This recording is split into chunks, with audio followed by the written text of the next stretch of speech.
പിതാവിനും പുത്രനും പരിശുദ്ധാത്മാവിനും സ്തുതി, ആദ്യം മുതൽ എന്നും എന്നേക്കും തന്നെ. ആമേൻ. ദൈവത്തിൻ്റെ പരിശുദ്ധമായ പുണ്യതിരുനാമത്തിന് മഹത്വമുണ്ടാകട്ടെ. കർത്താവായ യേശുക്രിസ്തുവിലെ ഏറ്റവും വാത്സല്യവും സ്നേഹവുമുള്ള ദൈവമക്കളെ, ഒരു പ്രാവശ്യം കൂടെ നമ്മുടെ കർത്താവിൻ്റെ പാദപീഠത്തിൽ ചേർന്ന് വന്ന അവിടുത്തെ തിരുമുഖത്തു നിന്ന് പൊഴിഞ്ഞു വരുന്ന മനോഹരമായ ലാവണ്യവാക്കുകളെ ശ്രദ്ധിപ്പാൻ നമുക്ക് ഭാഗ്യവും സന്ദർഭവും ഒരുക്കി തന്ന കർത്താവിന് നന്ദി പറയാം.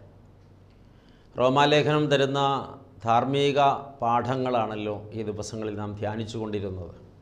അത് നിങ്ങളുടെ ഓർമ്മയിൽ നിന്ന് മാഞ്ഞു പോയിട്ടില്ല എന്ന് വിചാരിക്കുന്നു. മറ്റൊരു ധാർമ്മിക പാഠം റോമാലേഖനം 13-ാം അധ്യായം 8 മുതൽ 14 വരെ തിരുവചനങ്ങളിൽ അപ്പോസ്തലനായ പൗലോസ് രേഖപ്പെടുത്തിയിട്ടുണ്ട്. റോമാലേഖനം 13-ാം അധ്യായം 8 മുതൽ 14 വരെ തിരുവചനങ്ങളിൽ ഒരു വിശ്വാസിക്ക് തൻ്റെ സഹജീവിയുമായിട്ടുള്ള ബന്ധം എന്തായിരിക്കണം, എങ്ങനെയായിരിക്കണം, അതിൻ്റെ മാനദണ്ഡം എന്തായിരിക്കണം, അതാണ് അപ്പോസ്തലൻ ആ വേദഭാഗത്ത് നമ്മളെ പഠിപ്പിക്കുന്നത്. വ്യക്തതയോടെ അപ്പോസ്തലൻ പറഞ്ഞു വയ്ക്കുന്നത്, അന്യോന്യം സ്നേഹിക്കുന്നതല്ലാതെ ആരോടും യാതൊന്നും കടംപെട്ടിരിക്കരുത്.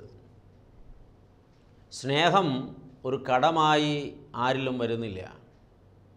സ്നേഹിക്കുക അത് ബാധ്യതയായി മാറുന്നില്ല. പരസ്പരം സ്നേഹിക്കുക, യാതൊരു കാര്യത്തിലും ആരോടും നമ്മൾ ബാധ്യതപ്പെടരുത് എന്നാണ് പറഞ്ഞത്. ഈ കടപ്പെട്ടിരിക്കരുത് എന്ന് പറയുമ്പോൾ തന്നെ ഇങ്ങോട്ട് ലഭിച്ചത് അങ്ങോട്ട് കൊടുക്കാതെ വരുമ്പോഴാണത് കടമായി മാറുന്നത്. നമുക്ക് ലഭ്യമായത് തിരികെ കൊടുക്കാൻ നമുക്ക് കഴിയണം. സ്നേഹം സ്വീകരിക്കുന്നവരും സ്നേഹം കൊടുക്കുന്നവരുമായി ദൈവമക്കൾ എല്ലാവരും തീർന്നാൽ ആർക്കും ഒരിക്കലും ഒന്നിലും ഭാര്യ ഭർത്താവിനോട് കടക്കാരിയായിരിക്കരുത്. ഭർത്താവ് ഭാര്യയെ സ്നേഹിച്ചെങ്കിൽ ഭാര്യ അത് സ്വീകരിച്ച അളവിൽ ഭർത്താവിന് തിരികെ കൊടുക്കണം. ഭർത്താവ് ഭാര്യയോട് കടംപെട്ടിരിക്കരുത്. ഭാര്യ ഭർത്താവിനെ സ്നേഹിച്ചെങ്കിൽ ഭർത്താവ് അത് ഭാര്യയ്ക്ക് തിരികെ കൊടുക്കണം. ഇന്ന് പലപ്പോഴും ഈ പ്രമാണം ലംഘിക്കപ്പെടുന്നുണ്ട്. ലഭിച്ച അളവിൽ സ്നേഹം പങ്കാളിക്ക് തിരിച്ചു കൊടുത്തിട്ടുണ്ടോ എന്ന ചോദ്യത്തിൽ വലിയ ഭീമാകാരമായി വീട്ടാനാകാത്ത കടത്തിൻ്റെ ഉടമസ്ഥരാണെന്ന് പലരുമെന്ന് പറഞ്ഞാൽ അതൊരു വലിയ സത്യമാണ് പ്രിയപ്പെട്ടവരെ. ചിലരെങ്കിലും ജീവിത പങ്കാളി രോഗശയ്യയിൽ മരണത്തോട് മല്ലടിച്ച് കിടക്കുമ്പോൾ ചാരത്ത് ചെന്നിരുന്ന് സങ്കടപ്പെട്ട് പറഞ്ഞിട്ടുണ്ട്, ഞാൻ ഈ ആയുസ്സിൽ നിന്നെ സ്നേഹിച്ചിട്ടില്ല, എനിക്ക് ഈ കടം എന്ന് വീട്ടിൽ തീർക്കാനാകും. ജീവിതത്തിൽ തൻ്റെ പങ്കാളിയെ ഒരുപാട് വേദനിപ്പിക്കുകയും ഉപദ്രവിക്കുകയും ചെയ്തിരുന്ന ഒരു ഭർത്താവ് ഒരു തെറ്റിദ്ധാരണയുടെ പേരിലാണ് തൻ്റെ ഭാര്യയെ അപ്രകാരമൊക്കെ വേദനിപ്പിച്ചു കൊണ്ടിരുന്നത്. എന്നാൽ അത് കേവലം തൻ്റെ തെറ്റിദ്ധാരണ മാത്രമാണെന്നും തൻ്റെ ഭാര്യ തെറ്റുകാരി അല്ലെന്നും ബോധ്യപ്പെട്ട നാൾ മുതൽ തൻ്റെ ജീവിതത്തിൽ അന്നുവരെ നിഷേധിച്ച സ്നേഹം ഇരട്ടിയളവിൽ തിരിച്ചു കൊടുക്കാനായിട്ട് തുടങ്ങി. 8 വർഷങ്ങൾക്ക് ശേഷം ആ ഭാര്യ പറഞ്ഞു, ഇദ്ദേഹം കഴിഞ്ഞ 8 വർഷം കൊണ്ട് എനിക്ക് തന്ന സ്നേഹം ഞാൻ അദ്ദേഹത്തിന് അതുവരെ കൊടുത്തതും പിന്നീട് കൊടുത്തതുമായ സ്നേഹത്തെക്കാൾ എത്രയോ മടങ്ങാണ്. അതിനി എൻ്റെ ആയുസ് കൊണ്ട് തിരിച്ചു കൊടുത്തു തീർക്കാൻ എനിക്കാകുമോ എന്ന് ഞാൻ ആശങ്കപ്പെടുന്നുണ്ട്. സത്യത്തിൽ പ്രിയപ്പെട്ടവരെ, ഇപ്രകാരം പരസ്പരം സ്നേഹം കൊടുത്തു തീർക്കാൻ നമുക്ക് കഴിയണം. അതുപോലെ അപ്പനും അമ്മയും മക്കളെ ഒരുപാട് സ്നേഹിച്ചിട്ടാണ് അവരെ വളർത്തി വലുതാക്കി ഇന്ന് കാണുന്ന നിലകളിലൊക്കെ എത്തിച്ചിട്ടുള്ളത്.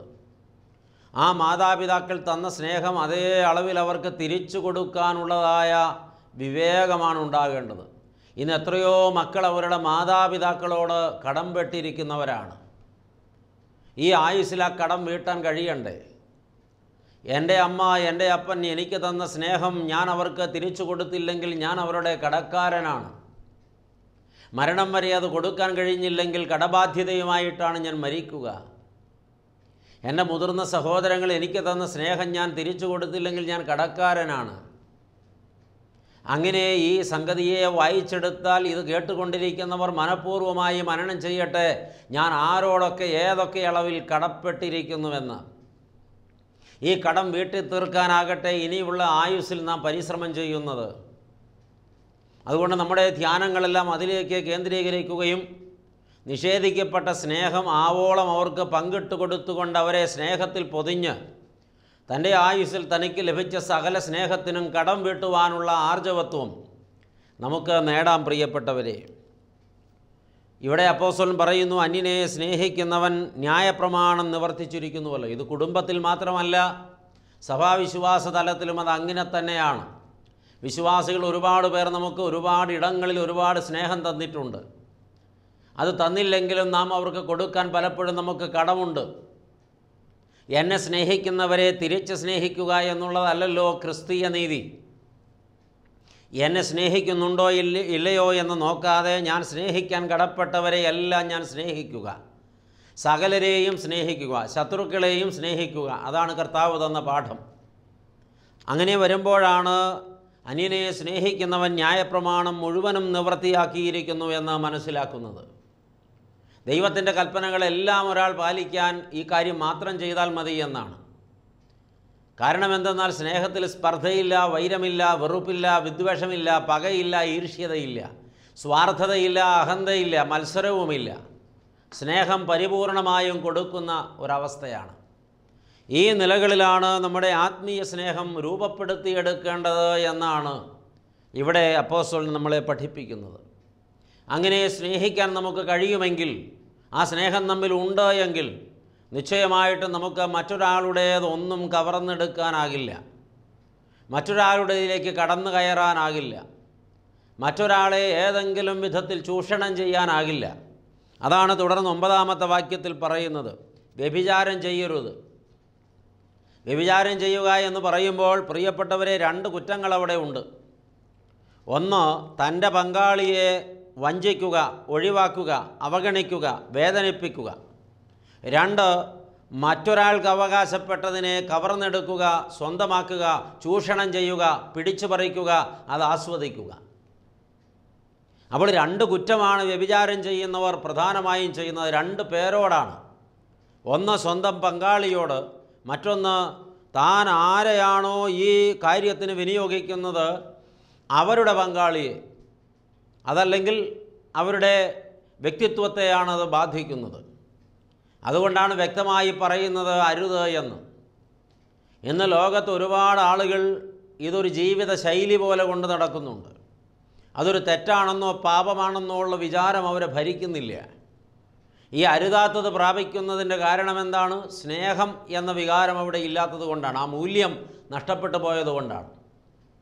അപ്രകാരം ഒരു തെറ്റായ കാഴ്ചപ്പാടിലേക്ക് ഒരാൾ പോകുന്നത് സ്നേഹത്തിൻ്റെ വിഘാതമാണ്, അല്ലെങ്കിൽ സ്നേഹത്തെ വേണ്ടവണ്ണം മനസ്സിലാക്കാതെ പോകുന്നത് കൊണ്ടാണ്. ചിലരെങ്കിലും പറയും, ഞാൻ സ്നേഹം തേടിപ്പോയിട്ടാണ് ഇവിടെ എത്തിപ്പെട്ടത്. അതൊരിക്കലും അങ്ങനെ അംഗീകരിക്കാൻ പറ്റില്ല. യഥാർത്ഥ സ്നേഹത്തിന് ഇങ്ങനെ ഒരു മോഹത്തിലേക്ക് ആ ആളെ കൊണ്ട് എന്നെത്തിക്കാൻ കഴിയില്ല. യഥാർത്ഥ സ്നേഹം ആ വ്യക്തിയെ വിശുദ്ധീകരിക്കുകയത്രേ ചെയ്യുന്നത്. വീണ്ടും പറയുന്നു, കൊല ചെയ്യരുത് എന്ന്. കൊലപാതകം ചെയ്യുന്നത് സ്നേഹം നഷ്ടപ്പെടുമ്പോഴാണ്. സ്നേഹമുള്ളിടത്ത് കൊലപാതകം ഒരിക്കലും സംഭവിക്കില്ല.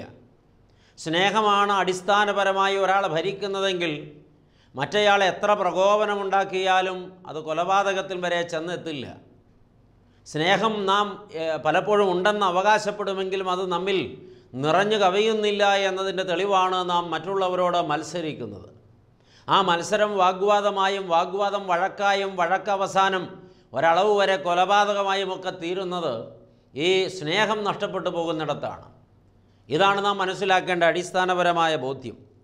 വീണ്ടും പറയുന്നു, മോഷ്ടിക്കരുത്.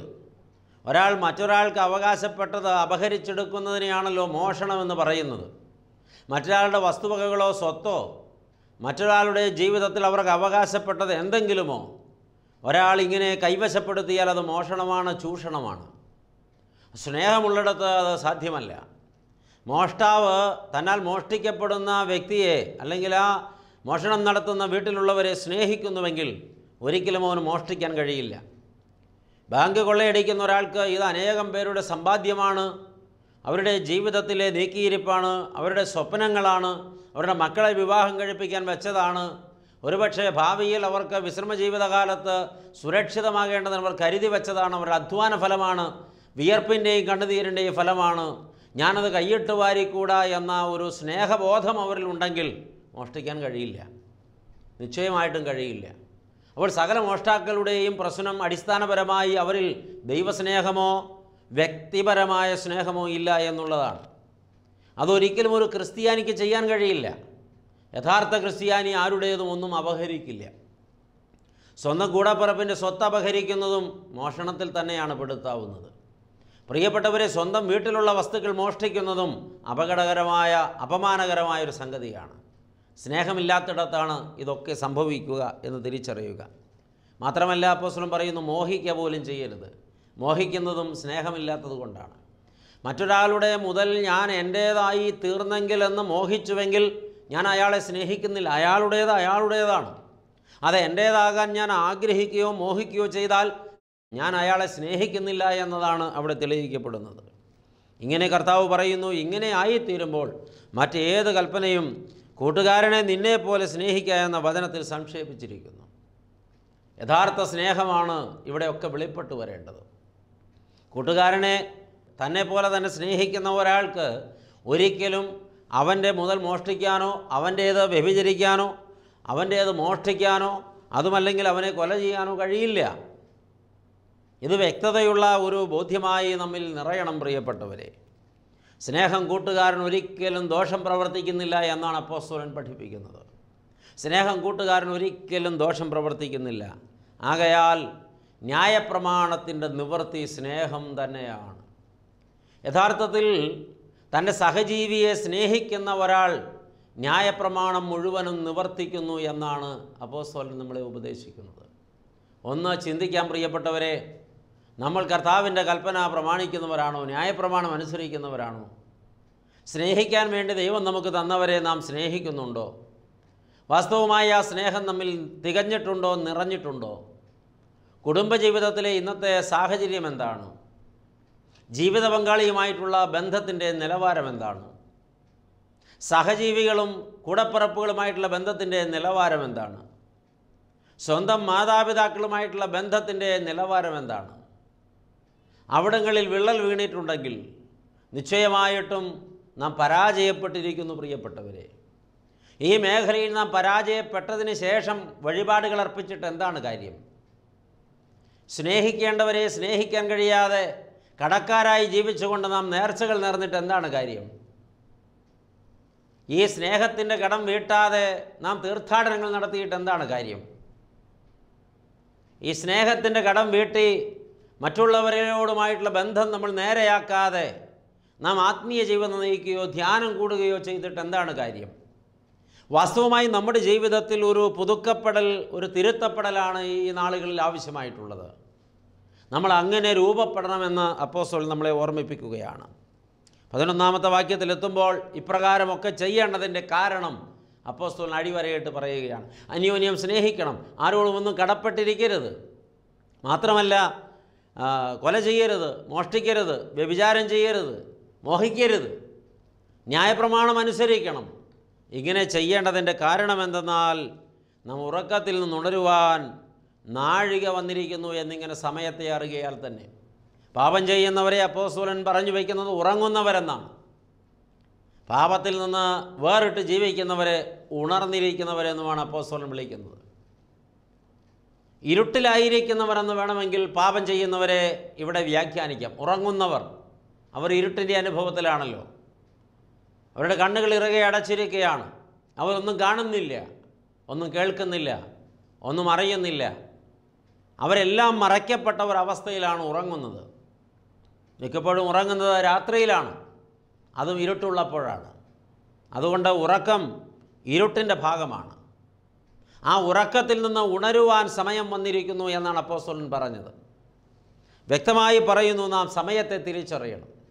ഉറങ്ങിയത് മതി, ഉറങ്ങാനുള്ള സമയം തീർന്നു, ഉണരുവാനുള്ള സമയം വന്നിരിക്കുന്നു. എന്തുകൊണ്ടെന്നാൽ നാം വിശ്വസിച്ച സമയത്തേക്കാൾ, കർത്താവിനെ കണ്ടെത്തിയ സമയത്തേക്കാൾ, കർത്താവിൽ രക്ഷ കണ്ടെത്തിയ സമയത്തേക്കാൾ രക്ഷ ഇപ്പോൾ നമുക്ക് അധികം അടുത്ത് എത്തിയിരിക്കുന്നു. പറഞ്ഞു വെച്ചത് കർത്താവ് യേശു മിശിഹായുടെ പുനരാഗമനത്തിന് സമയമായിരിക്കുന്നു. നീതി സൂര്യൻ ഉദിക്കാൻ കാലമായിരിക്കുന്നു. യഥാർത്ഥ പ്രകാശം നമ്മിലേക്ക് വന്ന് നിറയാൻ കാലമായിരിക്കുന്നു. അന്ധകാരത്തിൻ്റെ പ്രവൃത്തി ചെയ്തുകൊണ്ട് അന്ധകാരത്തിൽ ഇരിക്കുമ്പോഴാണ് നീതി സൂര്യൻ ഉദിക്കുന്നതെങ്കിൽ നമ്മുടെ പ്രവൃത്തി ലോകരുടെ മുമ്പിൽ വെളിപ്പെട്ട് വരുമല്ലോ പ്രിയപ്പെട്ടവരെ. ഇരുട്ടിൻ്റെ പ്രവൃത്തികൾ അഥവാ പാപത്തെ ജീവിതത്തിൽ പെരുപ്പിച്ചുകൊണ്ട് ജീവിക്കുമ്പോഴാണ് നീതിസൂര്യനായ കർത്താവിൻ്റെ പുനരാഗമനം സംഭവിക്കുന്നതെങ്കിൽ ലജ്ജിച്ചു പോകേണ്ടി വരുമല്ലോ പ്രിയപ്പെട്ടവരെ. ഇരുട്ടിൻ്റെ മറവിൽ പാതിരാ നേരത്ത് പാപം ചെയ്യുമ്പോൾ പെട്ടെന്ന് സൂര്യൻ ഉദിച്ചാൽ ആളുകളുടെ പ്രവൃത്തിയെല്ലാം വെളിച്ചത്ത് വരുമല്ലോ പ്രിയപ്പെട്ടവരെ. മോഷ്ടാവ് എന്തുകൊണ്ടാണ് രാത്രി മോഷ്ടിക്കാൻ തിരഞ്ഞെടുക്കുന്നത്? ഇരുട്ടായതുകൊണ്ട് ആരും കാണുകയില്ല എന്ന് ഉറപ്പുള്ളത് കൊണ്ട് തന്നെ. അതുകൊണ്ടാണ് പകൽ അവൻ മോഷ്ടിക്കാൻ പോകാത്തത്. ഇരുട്ട് എല്ലാ പാപത്തിൻ്റെയും മറയാണ്. എന്നാൽ ഇരുട്ട് കഴിയാറായി എന്നാണ് അപ്പോസ്തലൻ പറയുന്നത്. ഇരുട്ടിൻ്റെ ആയുസ് തീരുകയാണ്. ഇരുട്ടിൻ്റെ പ്രവൃത്തികളിൽ ആയിരിക്കുന്നവർ അത് വെച്ചൊഴിയണം. അല്ലെങ്കിൽ ഇതാ സൂര്യൻ ഉദിക്കാറായി, കർത്താവ് വരാൻ കാലം അധികം അടുത്തിരിക്കുന്നു, താമസിക്കില്ല, അതുകൊണ്ട് ഒരുങ്ങുക. ചിലരിപ്പോൾ പരിഹാസരൂപേണ ഉള്ളിൽ ചിരിക്കുന്നുണ്ട്. ഈ പറച്ചിൽ കേൾക്കാൻ തുടങ്ങിയിട്ട് കാലം കുറേയായി ഇതൊന്നും സംഭവിക്കാൻ പോകുന്ന കാര്യമല്ലെന്ന്. അതേക്കുറിച്ച് യേശുക്രിസ്തു സൂചിപ്പിച്ചിട്ടുണ്ടല്ലോ. നോഹയുടെ കാലത്ത് സംഭവിച്ചതുപോലെ തന്നെ മനുഷ്യപുത്രൻ്റെ വരവെങ്കിലും സംഭവിക്കും. നോഹയുടെ കാലത്ത് പെട്ടകം ഒരുക്കുന്ന കാലം മുഴുവൻ ഏതാണ്ട് 100 വർഷം നോഹ ലോകത്തോട് പ്രസംഗിച്ചതാണ്.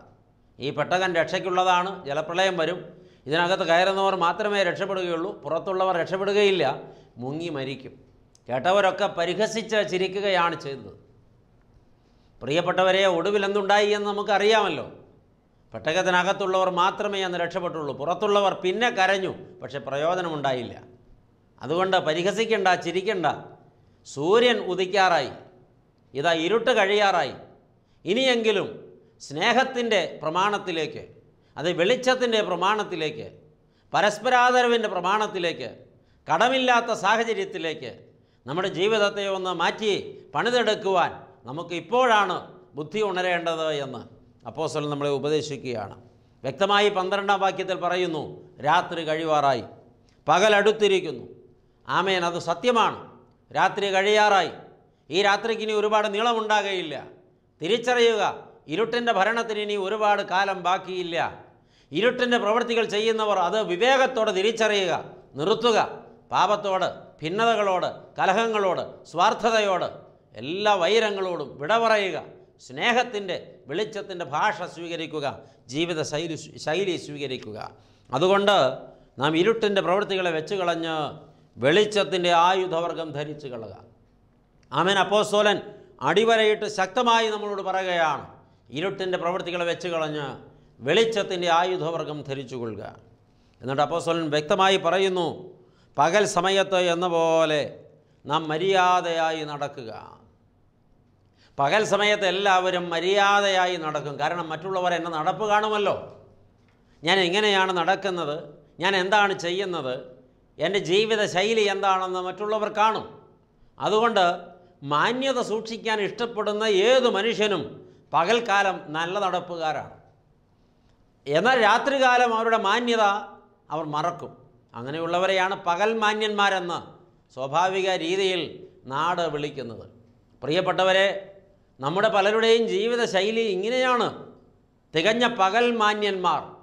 മറ്റുള്ളവരുടെ കാഴ്ചപ്പാടിൽ വളരെ ഭക്തരാണ്, നീതിമാന്മാരാണ്, സത്യസന്ധരാണ്, ആത്മീയതയുള്ളവരാണ്, ആരാധനയുള്ളവരാണ്, വിശുദ്ധ ജീവിതം നയിക്കുന്നവരാണ്.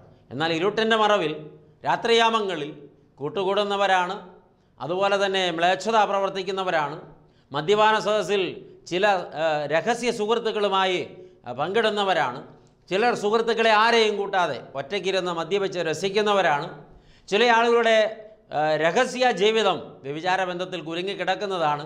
അരുതാത്ത കൂട്ടുകെട്ടുകൾ പല ആളുകളുടെയും ജീവിതത്തിലുണ്ട്. അപ്പോൾ പുറമേ ഒരു മനുഷ്യൻ, അകമേ വേറൊരു മനുഷ്യൻ. പുറമേ മാന്യൻ, അകമേ പാവി. ഈ ജീവിതശൈലി വച്ചു കളയാനാണ് അപ്പോസ്തലൻ നമ്മളോട് ആവർത്തിക്കുന്നത്. പകൽ സമയത്ത് എന്ന പോലെ നാം ഇപ്പോൾ ഈ രാത്രിയിൽ ഇരുട്ടുള്ളപ്പോൾ മര്യാദക്കാരായി നടക്കുക. രാത്രി സൂര്യൻ ഉദിച്ചാൽ നമ്മുടെ നഗ്നത വെളിവാകാതിരിക്കേണ്ടതിന് പകലെന്നതുപോലെ രാത്രിയിലും ഉടുപ്പുള്ളവരായിരിക്കുക. വ്യക്തതയോടെ, ബോധ്യത്തോടെ, വിശുദ്ധിയോടെ, വിവേകത്തോടെ നമ്മുടെ ജീവിതം അനുനിമിഷം ക്രമപ്പെടുത്തുക. എങ്ങനെ വേണം? വെറിക്കൂത്തുകളിലും മദ്യപാനങ്ങളിലും അല്ല ജീവിക്കേണ്ടത്. വെറിക്കൂത്തുകളെന്ന് പറയുന്നത് കൃപ നഷ്ടപ്പെടുത്തുന്ന, ലോക ഇമ്പങ്ങൾ ഉള്ളിൽ കുത്തി നിറയ്ക്കുന്ന, നയനസുഖവും അതിലൂടെ ലഹരിയും ചിലപ്പോൾ ജഡിക സുഖങ്ങളുമൊക്കെ പ്രദാനം ചെയ്യുന്ന വെറിക്കൂത്തുകൾ. ഇന്ന് പണ്ടൊക്കെ വെറിക്കൂത്തുകൾ തെരുക്കോണുകളിലായിരുന്നു. ഇന്ന് വെറിക്കൂത്തുകൾ മുറിക്കുള്ളിലേക്ക് വന്നിരിക്കുന്നു. അതെ, സൈബർ ജാലകങ്ങളിലൂടെ ഇത് ഉള്ളിലേക്ക് കയറി വന്നിരിക്കുകയാണ്. തുറന്നു വെച്ചതായ കമ്പ്യൂട്ടറിൻ്റെ മോണിറ്ററിൽ അല്ലെങ്കിൽ കൈവെള്ളയിലെ സ്മാർട്ട് ഫോണിൽ വെറിക്കൂത്തുകൾ ആവോളം കാണാം. കൃപ നഷ്ടപ്പെടുത്തുന്ന, വിശുദ്ധി നഷ്ടപ്പെടുത്തുന്ന, ആത്മീയത നഷ്ടപ്പെടുത്തുന്ന, പാപം പെരുക്കുന്ന, തിന്മ കുത്തി നിറയ്ക്കുന്ന, ഉള്ളു നിറച്ചും ലൈംഗിക വികാരങ്ങളും അരുതാത്ത ആസക്തികളും ദ്രവ്യാഗ്രഹ മോഹവും അതുപോലെ തന്നെ മറ്റ് പാപ മ്ലേച്ഛ ചിന്തകളും കുത്തി നിറയ്ക്കുന്ന വെറിക്കൂത്തുകൾ ദൈവമക്കളെ അതിന്ന് എവിടെയും അവൈലബിളായി ആളുകളുടെ ജീവിതത്തിൽ കടന്നു കയറിയിരിക്കുകയാണ്. അതും പോക്കറ്റിലിട്ടാണ് നടക്കുന്നത്. അവസരം കിട്ടുമ്പോഴെല്ലാം അത് തുറന്ന് പരിശോധിച്ച് കണ്ടാസ്വദിച്ച് വെറിക്കൂത്തുകളിൽ മുഴുകി ആ പാപത്തിൻ്റെ ചിന്തകളിൽ മലീമസപ്പെടുന്നത് നിർത്തുക. ഒപ്പം അപ്പോസ്തലൻ പറഞ്ഞു, മദ്യപാനത്തിലുമല്ല. മദ്യപാനം വെറിക്കൂത്ത് കഴിഞ്ഞാൽ പിന്നെ മനുഷ്യനെ ഏറ്റവും കൂടുതൽ ബാധിക്കുകയാണ്. ഈ കാലഘട്ടത്തിലെ ഏറ്റവും വലിയ പ്രശ്നങ്ങളിലൊന്നാണത്. ഇപ്പോഴത്തെ ഒരു നിലവാരം വെച്ച് മനുഷ്യൻ പറയുന്നത് മദ്യപാനം പാപത്തിൻ്റെ പട്ടികയിൽ നിന്നൊക്കെ എടുത്തു മാറ്റേണ്ട കാലം കഴിഞ്ഞു. അതൊരു ജീവിത ശൈലിയാണ്, എല്ലാ മനുഷ്യരും ചെയ്യുന്ന ഒരു കാര്യം. അതിനെ അത്ര പെരുപ്പിക്കേണ്ട വിഷയമൊന്നുമില്ല. ദൈവമക്കളെ, പാപത്തെ നിസ്സാരവൽക്കരിച്ചാൽ പാപം പാപമല്ലാതെയാകില്ല, അത് അപകടം തന്നെയാണ്. അതുകൊണ്ട് അതിനെ നിസ്സാരവൽക്കരിക്കല്ലേ. ചിലർ പറയും ഞാൻ വല്ലപ്പോഴുമേ ഉള്ളൂ, വല്ല കമ്പനിയും കൂടിയാൽ മാത്രം. അങ്ങനെ നിസ്സാരമാക്കല്ലേ. അതിനോട് ആസക്തി ഉണ്ടെങ്കിൽ അത് എപ്പോഴുമായാലും വല്ലപ്പോഴുമായാലും എല്ലാ ദിവസവുമായാലും കമ്പനി കൂടുമ്പോഴായാലും ആ ആസക്തിയാണ് നിന്നെ മദ്യപാനിയാക്കുന്നത് എന്ന് തിരിച്ചറിയുക. ഒപ്പം പറഞ്ഞു, ശയനമോഹങ്ങളെ വിട്ടൊഴിയുക. ശയനമോഹങ്ങളെന്ന് ഉദ്ദേശിച്ചത് എന്താണെന്ന് അറിയാമല്ലോ. അരുതാത്ത വ്യഭിചാര ബന്ധങ്ങളിൽ കുരുങ്ങിക്കിടന്ന് അതിൽ ഇഴുകി ചേർന്ന് അതിൽ തല ബന്ധിച്ച് ജീവിതം അടിയറ വെച്ചവർ അതിൽ നിന്ന് പുറത്ത് കിടക്കുക. അപ്രകാരമുള്ള ദുഷ്കാമങ്ങളും ഉപേക്ഷിക്കുക. ഈ മോഹങ്ങളെല്ലാം വെറുത്ത് തള്ളിക്കളയുക. ഒപ്പം അപ്പോസ്തലൻ പറഞ്ഞു, പിണക്കത്തിലും അസൂയയിലുമല്ല ജീവിക്കേണ്ടത്.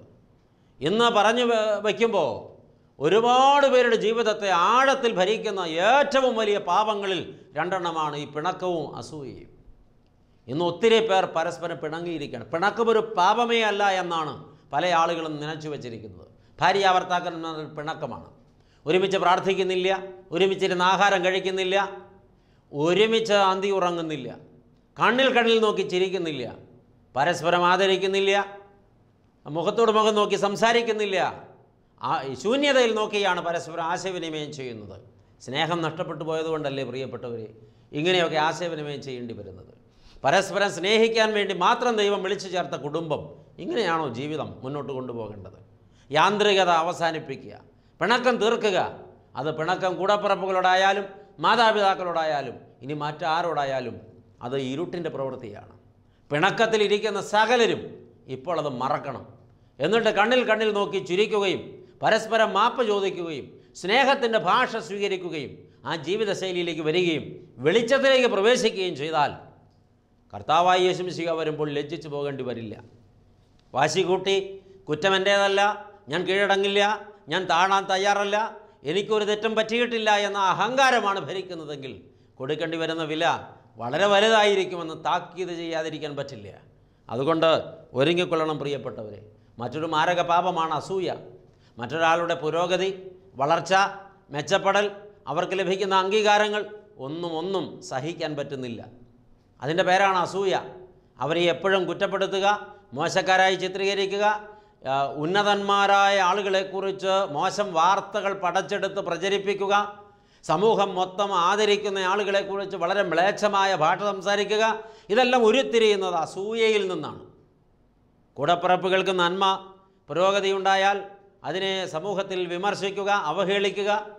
ഈ അസൂയകളൊക്കെ അവസാനിപ്പിക്കണം. പ്രത്യേകിച്ചത് നോമ്പിൻ്റെ നാളുകളാണല്ലോ പ്രിയപ്പെട്ടവരെ.